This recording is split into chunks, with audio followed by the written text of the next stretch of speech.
thu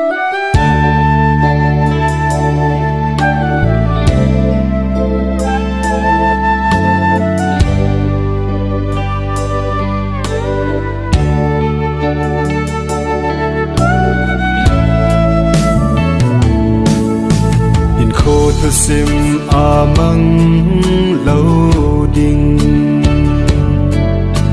ami zatam min tong don thei lo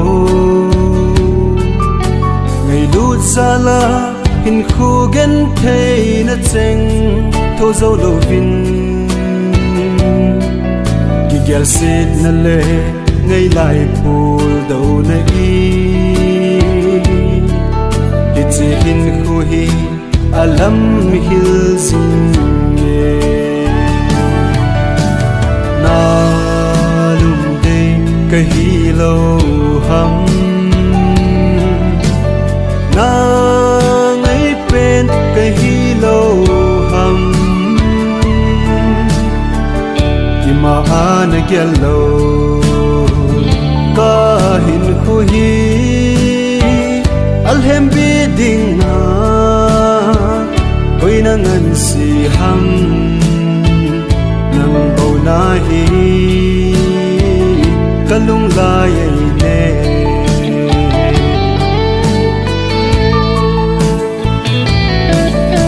kan ho nun khu ho de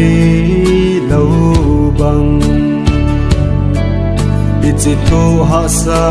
nei thu sa hi đến sen gol ngay nay ki oi mong hinam o gol day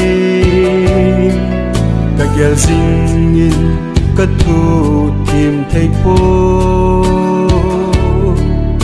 ngay pol đâu le khi lon na hin khu hi na kahi lo ham na ngai pen kahi lo ham ima an gyalo ka hin khu hi alhem bi ding na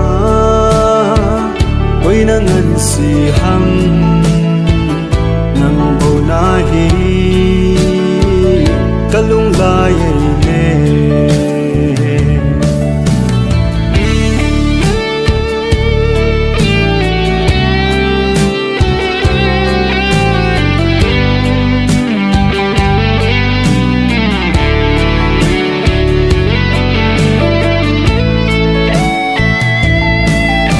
kum sang som sang za chi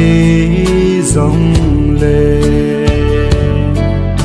ti phanin zong kamil zo na diam hingal ti a nei dal ha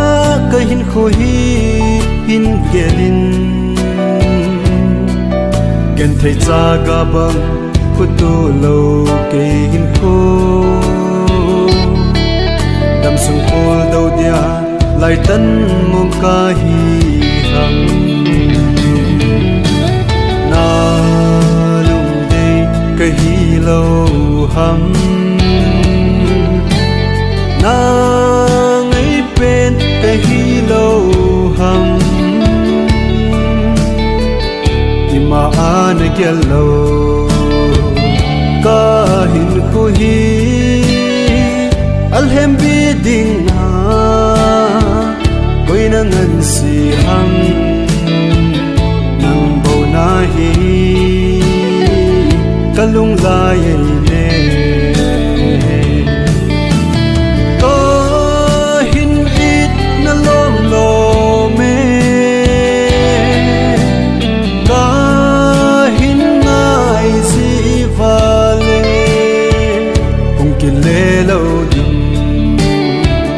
na hi ta iti mil ding na ham mil zo po nge dam sung hin khu hin vang zo po nge